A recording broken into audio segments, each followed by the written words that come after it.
everyone, this is JamesimusPrime2798 here. I thought I would just drop in and say, whoop, hang on, that's better. Welcome back to another JamesimusPrime2798 Q&A. This is Q&A number 14. Yeah. Alright, to get started, we're going to get down to some questions, shall we? Question number 1. Favorite Decepticon in Transformers? It's Megatron. He's the leader of the Decepticons. From all the Transformers movies and Transformers Animated, Transformers Prime, Transformers War for Cybertron, the video game, including the old G1 Transformers cartoon. He is Optimus Prime's rival and evil brother, if you guys know what I mean. He transforms into a Cybertronium jet in the first movie, a Cybertronian tank in the second movie, a Max semi-tanker truck in the third movie, and a flat-nosed Freightliner semi-truck in the fourth movie, and a different sort of Cybertronian jet in the last night, as well as a helicopter in the animated series and a gun in G1. In the movies, he was chasing after the Allspark after the Autobots launched it into space. He landed on Earth in the Arctic, frozen for thousands of years, until he was discovered by Sam's great-great-grandfather, Captain Archibald Witwicky. He and his men found him in the ice and labelled him as Project Iceman. He was taken to Hoover Dam at the Sector 7 headquarters and was unfrozen after Sam, Michaela, Bumblebee, Epps, and Lennox took the Allspark to Mission City. He was battling Optimus Prime in the city, and Sam uses the Allspark to kill Megatron and save Optimus.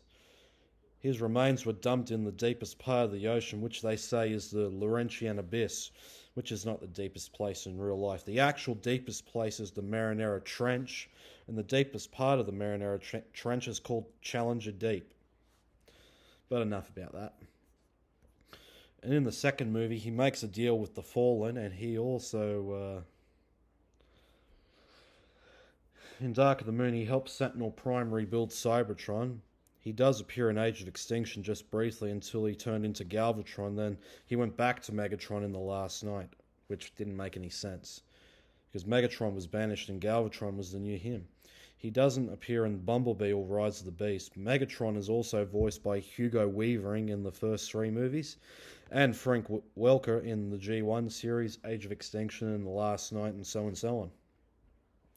But I have used Megatron a few times in my parodies. I've used him as Sharptooth in my Land Before Time parody, Scar in my Prime King, The Lion King, Zurg in my Toy Story parodies, Ridley in my Rudolph the Red-Nosed Reindeer parody, and Shere Khan in my V3 of the Jungle Book parody. And yet to come, he'll be playing as Robo-Snail in my Rugrats in Paris parody, Plankton in my SpongeBob the Movie Sponge Out of Water parody, Dr. Claw in my Inspector Gadget parody, and Syndrome/Adult Buddy Pine in my Incredibles parody. Yeah, I like Megatron, and I like Starscream as well. He's my second favourite Decepticon. He is second in command of the Decepticons, and he tries to take over Megatron's leadership, but he always fails. And he felt jealous of Megatron being in charge. Well, Starscream, he does transform into a Raptor jet in the movies, and different style jets in every movie and cartoon he's been in. Yeah, and I've used Starscream a few times in my parodies. I've used him as the Eagle in my Little Engine That Could parody, Nuka in my Lion King 2 Simba's Pride parody, Chunk in my Toy Story 3 parody, and various Sharp Teeth in my Land Before Time parodies. But I'll think of who's yet to come for him. Alright, question number 2. Favourite car in the Dukes of Hazzard? It's the General Lee. The General Lee is an orange 1969 Dodge Charger named after the Confederate General, General Robert E. Lee. The General Lee has a Confederate flag painted on top of the roof. The name General Lee is painted on both sides of the flag on the roof, and it has a number 01 on the door of the car, on the doors of the cars. In the first 5 episodes, it had a cross flags painted behind the panel behind the rear window of the trunk, and it has the General Lee has a Dixie horn that sounds like this. Yeah, I had to whistle it because I'm not really good at doing it with my voice. And the car is owned by Bo and Luke Duke. Bo usually drives the General Lee, and Luke sometimes drives it. Even Daisy drives the General Lee as well, including Uncle Jesse and Cooter plus Coy and Vance in Season 5. Bo and Luke always use the General Lee to outsmart Roscoe, and whenever he is chasing the boys and whenever they jump the General Lee, they never crash him. And yeah, the General Lee is a he. In the movie, Annette mistakenly called him a she, but Bo said it's actually a he. They never crash the car after he jumps because the General Lee is totally indestructible. But in real life, they used 280 General Lees in the show. Some of them were just normal driving cars, some were just camera cars, and some were just stunt jump General Lees. And the cars they used were sort of recycled or perhaps maybe used for something else. Well, some of the cars that jumped, they got wrecked for jumps. But they always had to inspect them before after they jump, whether they're damaged or if they're in one piece, which is a good thing. And they had to check it every time if it's okay to move along. If it isn't, they tow it away, with a few exceptions. The General Lee appears in every single episode of The Dukes of Hazzard, except for Mary Kay's baby. There are two reasons why they didn't have the car in the show, because Mary Kay was pregnant and Bo and Luke couldn't fit her in the windows of the General Lee, because with all the doors welded shut. And the General Lee's doors are welded shut for safety reasons on a race car. Bo and Luke always climbing in and out of the car windows. The one reason why the car isn't in that episode. And there's another reason why the General Lee is also not in that episode, because in the end of the show they were going to do a car explosion, but they end up blowing up the blue four-door, and Luke takes a bow and arrow and shoots it behind the car, and guess what happens to the car? It blows up. Well, Bo and Luke did use the blue four-door that they borrowed from Cooter, and that car actually saved the General Lee. And those are the two reasons why the General Lee does not appear in Mary Kay's baby. If they would have used the General Lee, they would have had to have blown up the General Lee. They're not going to do that. I'm so glad they didn't do it.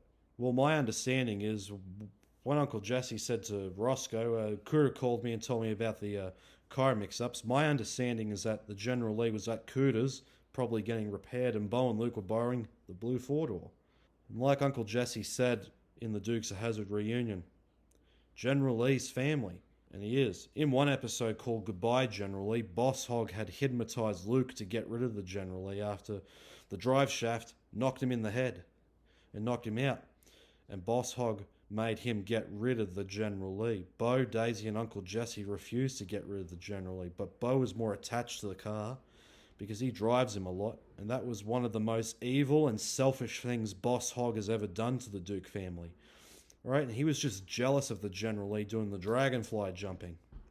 And Luke was hypnotized, but he snapped out of it, and then he and Bo went to go rescue the General Lee. Because the General Lee is not a pile of scrap, he's family. And Bo and Luke would never get rid of the General Lee, ever. And Roscoe has impounded the General Lee a few times when Bo and Luke got arrested for crimes they didn't commit. And I do remember in one episode, Carnival of Thrills, Roscoe broke one of the tail lights with his foot and impounded the car, and Cooter was cross at Roscoe for breaking the General Lee's tail light on purpose. And that made Luke agree that the car would be impounded. Bo, Luke, Daisy, and Cooter went to rescue the General Lee from being flattened into pancakes at the car crusher. And the car does appear in the show, as well as the two reunion movies, the Dukes of Hazzard movie from 2005, and the most recent Dukes of Hazzard movie called The Dukes of Hazzard: The Beginning. Yeah, and I do like the General Lee. And as you can see, I'm wearing a General Lee t-shirt. I hope you guys remember this from my Dukes of Hazzard collection video I did previously. Yeah, I've used the General Lee a lot in my parodies. I've used him as himself, as an extra Slinky in my Toy Story parodies. Himself, Peter Pan's car in my Peter Pan parodies. The Big Red Car in my Wiggles parodies. Ray Payton Jr.'s NASCAR in my Herbie Fully Loaded parody. Quagmire's car in my Family Guy parody. Himself as an extra Henry and Gordon in my Thomas and Friends parody. And of course Thomas and the Magic Railroad. Boone and Doggle's car in my Rudolph the Red-Nosed Reindeer parody. Himself John's car in my Ted parodies. Himself Randy's car in my South Park parody. Himself Little John's car in my Robin Hood parody. Himself Barney's car in my Flintstones parody. Coach Francis Malloy's car in my SWAT parody. Himself in my V3 Jungle Book parody.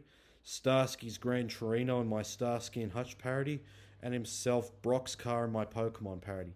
And yet to come, I will be playing him as himself again in my Roadhouse parody as Dalton's car, himself Ren's car in my Sleepover parody, himself Bo and Luke's car in my Daisy Aloha Holidays, Jessie Aloha Holidays parody, Jupiter in my Fireman Sam parody, Postman Pat's Red Mail Van in my Postman Pat parody, himself Rusty's car in my Vacation parody, the Mystery Machine in my Scooby-Doo parody, Donkey as a horse in Gordon 2 Shrek 2, himself Stu's car in my Rugrats parody, the Bandits Trans Am in my Smokey and the Bandit parody, and himself Mitch's car in my American Boogie Woman parody. Yeah. Alright, question number 3. Favourite episode from Austin and Ally? Well, my favourite episode from Austin and Ally, well, I don't have one favourite episode in favouritism, but I'm going to tell you my favourite episodes are there's Rockers and Riders, Kangaroos and Chaos, Tickets and Trash Bags, Managers and Meatballs, Songwriting and Starfish, Soups and Stars,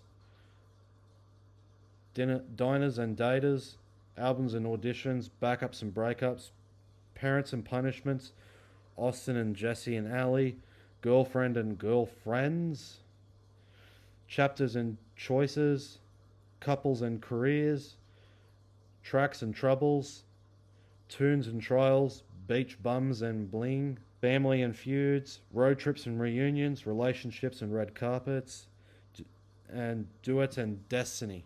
They're my favourite Austin and Ally episodes, and yeah, Austin and Ally is a good show, and I saw the show back in 2012 on Disney Channel. My sister and I were both watching it. She loves the show as well as I do. So yeah. Question number 4.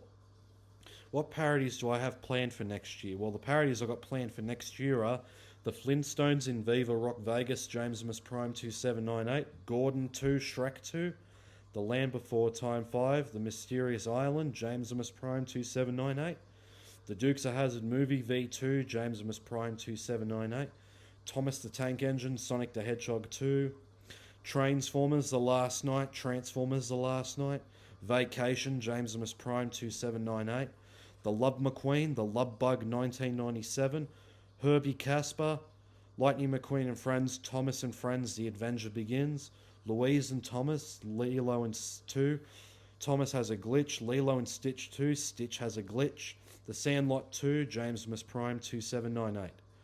Those are my parodies I've got next year planned. And if there are any changes I might make, I'll let you know in another Q&A. Alright, question number 5. Who is my favourite villain in Cars? It's Chick Hicks. He is Lightning McQueen's rival in the first movie, and he was the main antagonist in the film as well.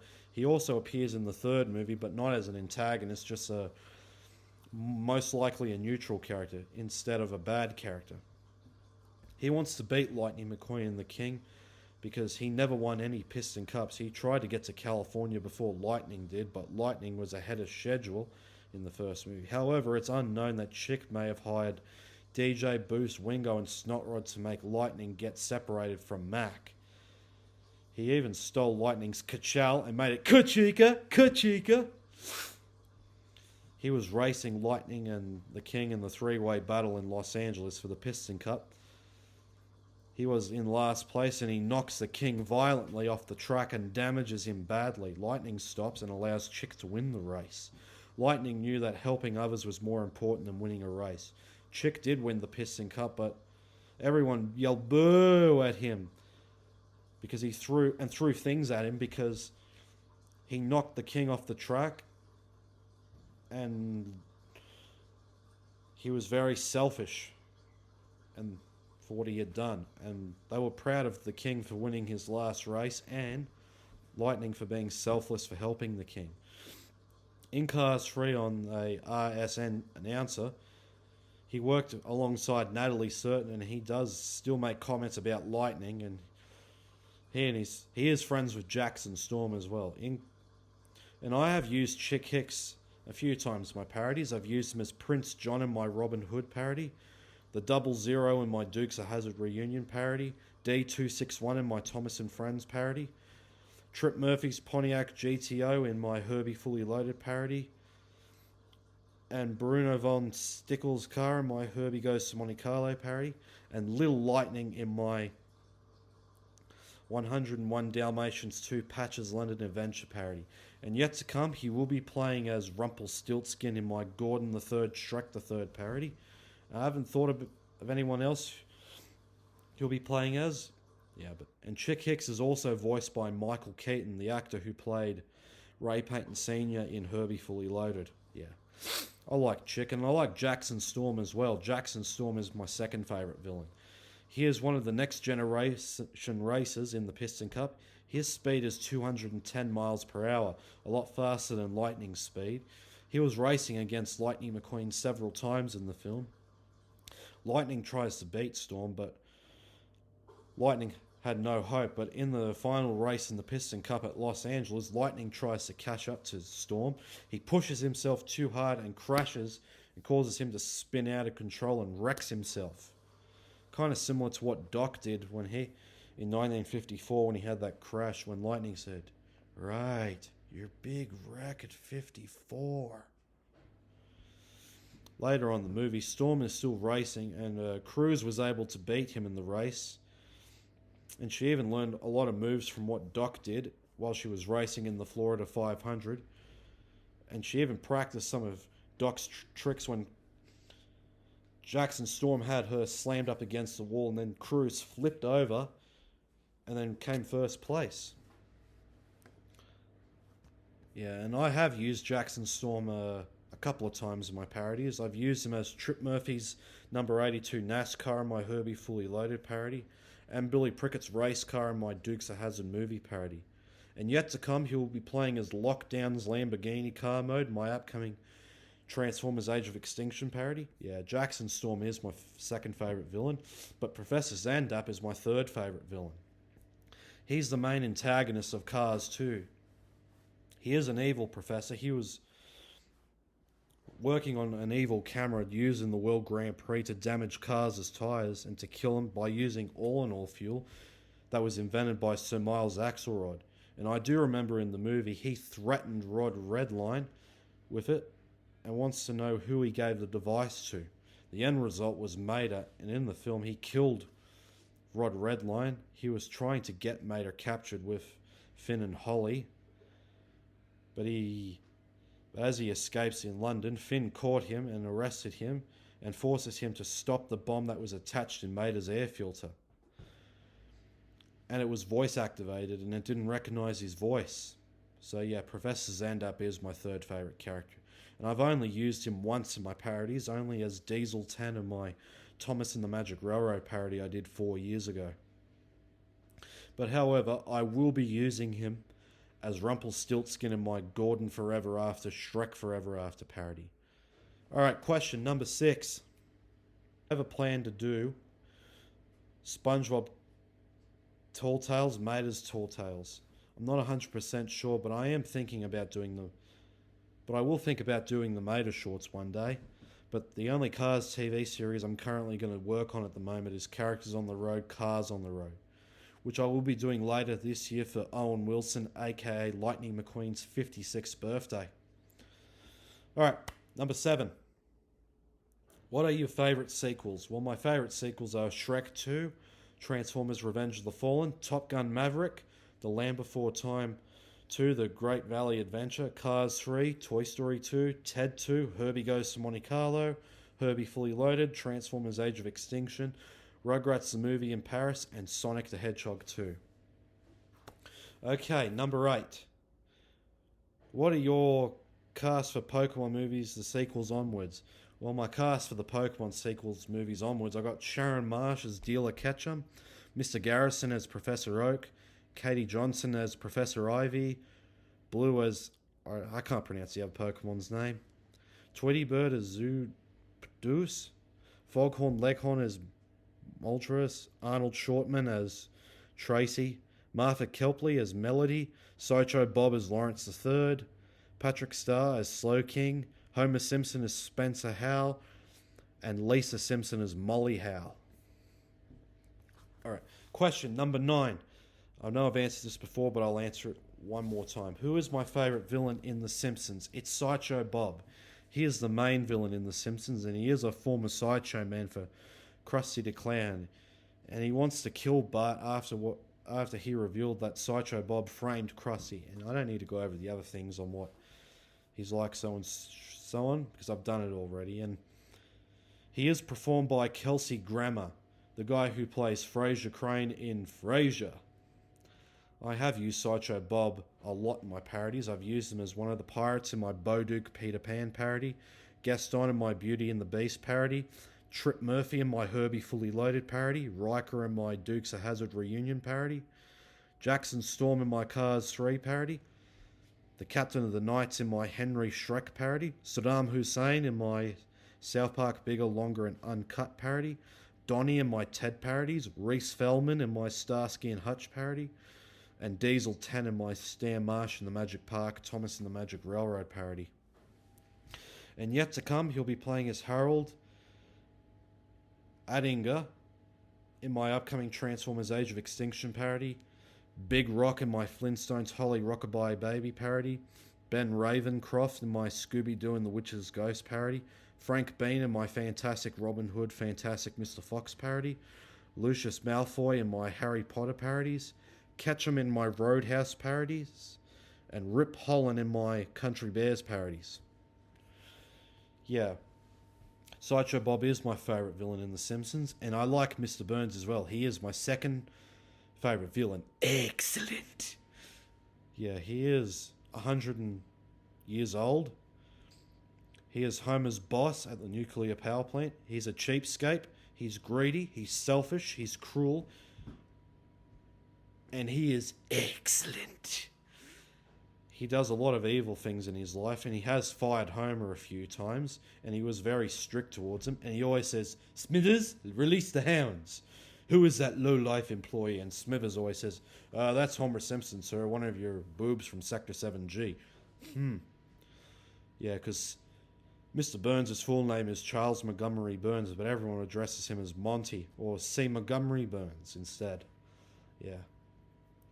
And I've had used Mr. Burns a few times in my parodies. I've used him as Mr. Theodore Galloway in my Transformers Revenge of the Fallen parody, Mr. Slate in my Flintstones parody, Rex in my Ted parody, and Lord Farquaad in my Gordon Shrek parody. And yet to come, he'll be playing as Peter Thorndike in my Love Bug parody. I was going to use Rex, but I decided to use Mr. Burns. Mr. Harp in my Incredibles parody, and Mr. Weed in my Family Guy parody. Yeah, that's what I've got planned for him. So yeah, he is my second favourite villain, but Fat Tony is my third favourite villain. He is an Italian mafia boss in Springfield. He and his men are a mafia crew. They're the most powerful criminal organisation in Springfield. He has neutral personalities. He is greedy and selfish, as Mr. Burns. And he reminds me strongly of Boss Hogg from the Dukes of Hazzard, because they're both fat, they smoke cigars, they do illegal things, and their personalities are mixed up. Yeah, and I have used Fat Tony a few times in my parodies. I've used him as Boss Hogg in my Dukes of Hazzard parodies, Philip Sherman in my Finding Nemo parody, Cliff Vandercave in my Flintstones parody, Shep Wild in my Ted 2 parody, Jerry in my Transformers Dark of the Moon parody, and the Roadhouse Thug in my Sonic the Hedgehog parody. And yet to come, he'll be playing as Brad Wesley in my Roadhouse parody, Storm Boyle in my Gordon the Third, Shrek the Third parody, and Al in my V2 of Toy Story 2, and of course, Fast Tony in my Ice Age parody. Alright, question number 10. I know I've answered this before. This is the second time I'm going to answer this. Who is my favourite female character in Cars? It's Sally. Sally is the main female in Cars. She's a blue Porsche. She's in charge of the Cozy Cone Motel. She's also a lawyer and a good friend to everyone in Radiator Springs, and she's also an attorney.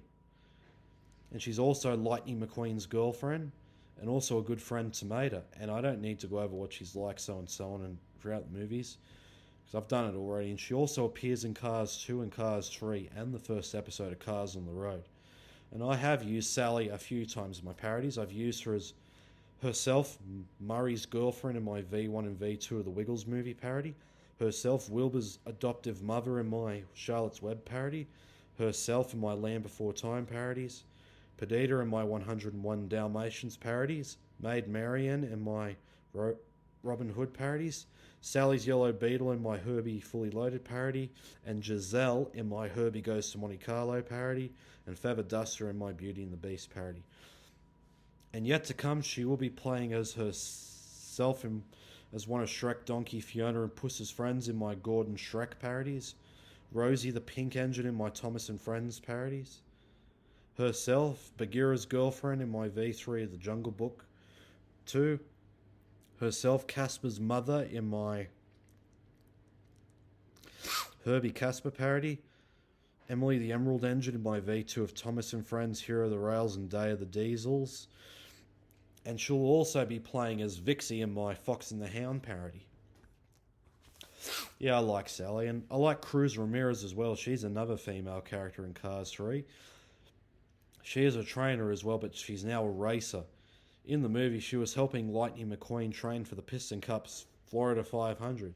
She helped Lightning out as best she could, but Lightning got annoyed at her because she kept messing up on Fireball Beach, giving him some old man training, and messing up the crosshairs of Miss Fritter and Thunder Hollow. They both had an argument, and she tells Lightning that all her life she wanted to become a racer because of him.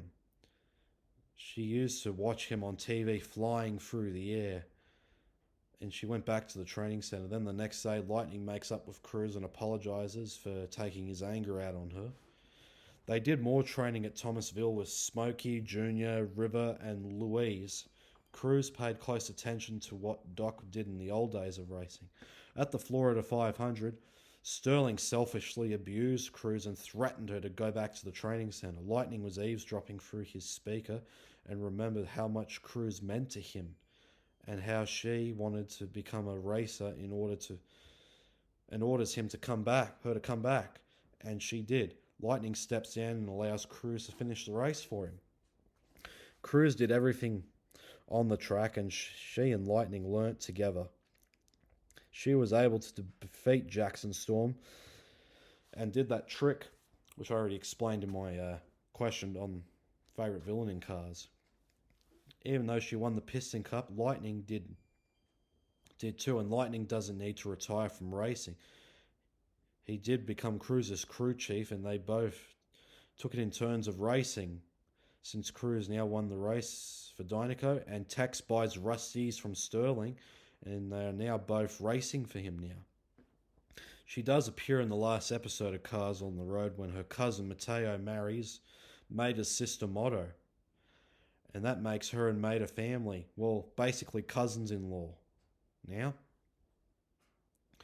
Yeah, and I have used Cruz a few times in my parodies. I've used her as herself in my Land Before Time parodies, Pepper in my 101 Dalmatians parodies, the Bowmobile in my Wiggle Wiggle Wiggle parody, Robin Hood's Fortune Teller disguise in my Robin Hood parody, Ted as a hooker in my Ted 2 parody, Daisy's Yellow Roadrunner in my Dukes of Hazzard parodies, and Giselle for a flashback in my Herbie Fully Loaded parody, and I replaced her with Sally in Lightning McQueen Goes to Monte Carlo, Herbie Goes to Monte Carlo. And yet to come, she'll be playing as Lisa Simpson in my V2 of the Simpsons movie parody. Not sure about the others yet, but I'll get there eventually. Cruz is my second favourite female character, and I do like Holly Schiffwell as well. She's my third favourite.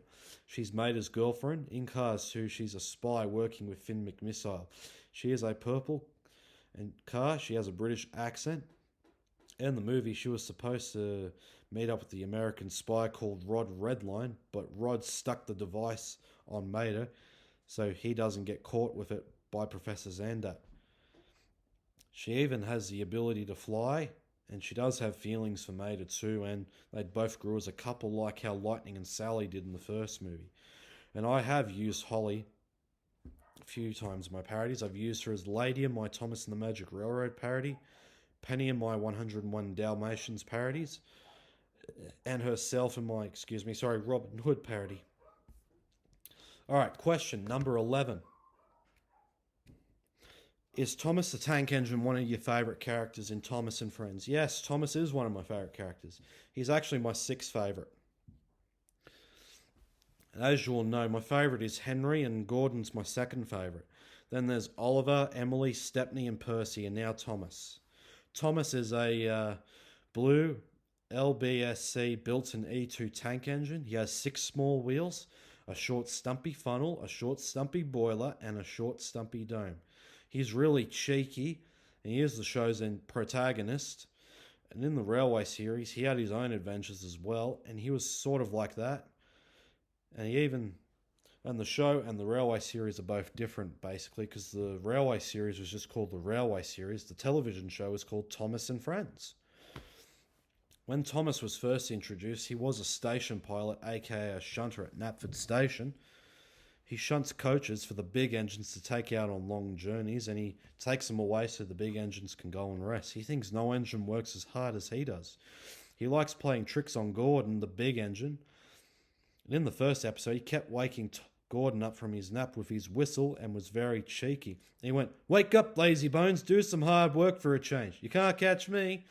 Gordon was fed up with this and decided to pay Thomas out for waking him up. So Gordon was pulling him behind the express at high speed and tries to tire him out. All the way to the next station, Thomas was silly and tired, and he had a long drink. Gordon tells him, "Well, little Thomas, now you know what hard work means, don't you?" But Thomas didn't answer. Thomas got very tired of shunting coaches and trucks in the yard for everyone. When Henry got sick, he pulled his train for him, but he accidentally left the coaches behind because they forgot to couple Thomas to the train, or perhaps his driver forgot to pull the lever by mistake. He had pulled it by mistake, sorry. Edward allowed him to take his trucks for him while he shunts the coaches to the big engines. Thomas knew his friend Edward was too kind to him. But when Thomas was pulling the trucks up Gordon's hill, they pushed him down the hill, and Thomas shut his eyes and then bumped into the buffers at Marin Station. When he opened his eyes, he was relieved, but the Fat Controller was cross at Thomas, and Thomas explained that he brought Edward's trucks for him, and he explained to the Fat Controller why did he come so fast. He was pushed. And the Fat Controller said, "You've got to learn You've got a lot to learn about trucks then, little Thomas. After pushing them about here for a few weeks, you'll know almost about them as Edward. Then you'll be a really useful engine." In the next episode, Thomas did rescue James from an accident with some trucks because James had wooden brake blocks. They caught fire, but his driver and fireman always said they were no good. Thomas brings the breakdown train and rescues James and brings him back to the sheds. The Fat Controller was pleased and gives James proper brakes, a bit of an overhaul, and a new coat of paint, and gives Thomas a branch line all to himself, and was given 2 coaches, Annie and Clarabelle. While he was running his branch line, Gordon and James and Henry had some hard times while he was on his branch line. They were shunting their own coaches, and they had no time for a rest, and they got sick of all the extra work until the Fat Controller brought Percy in when Gordon, James, and Henry were on strike, and they wanted to rest after their long journeys instead of shunting their own trains. But however, James and Henry both learnt to shunt their own trains, but Gordon never does shunt his own trains and stuff like that. He gets other engines to do it for him. Thomas is a good character, and he is Percy and Toby's best friend, and he's a good friend to everyone on the railway, and he helps those in need. And he was young when he was introduced, and he grew as a character as time went on. And he even got his own movie called Thomas and the Magic Railroad, and I still like that movie today. Yeah. And yeah, Thomas is a good character, and I have used Thomas a lot in my parodies. I've used him as Woody in my Toy Story parodies, Littlefoot in my Land Before Time parodies, Slidely in my Bowduke Peter Pan parodies, Anthony in my Wiggles parodies, Tilly in my Little Engine That Could parody, the Ram's son in my Charlotte's Web parody, himself Shrek's friend in my Henry Shrek parodies, Sergeant Tibbs in my 101 Dalmatians parody, SpongeBob SquarePants in my SpongeBob SquarePants movie parody, Rudolph the Red-Nosed Reindeer in my Rudolph the Red-Nosed Reindeer parody, Bumblebee in my Transformers parodies, himself in my Robin Hood parody, Stitch in my Lilo and Stitch parody, Bart Simpson in my Simpsons movie parody, Carl Weathers in my Cars 3 parody, Dewey in my DuckTales parody, Squirt in my Finding Nemo parody, Baloo in my V3 of the Jungle Book, Pikachu in my Pokemon parody, himself again in my Gordon Shrek parody as Shrek's friend, and Sonic the Hedgehog in my Sonic the Hedgehog parody. And yet to come, he'll be playing as Luke Ross in my Bunked parody and Daisy Aloha Holidays, Jessie Aloha Holidays, and himself in my Garfield Gets Real parody. So yeah guys, that's all the questions that I have answered for you. If you got any more questions, go ahead and ask me, I'm all ears. I'd like you to subscribe to my channel, watch all my YouTube parodies, watch all the vlogs I've done from 2019 onwards, and also look forward to my upcoming YouTube parody, Transformers Age of Extinction. So yeah guys, thank you. I want to thank you for tuning in. This has been JamesmusPrime2798. I'll catch you all later. Goodbye, and I am gone.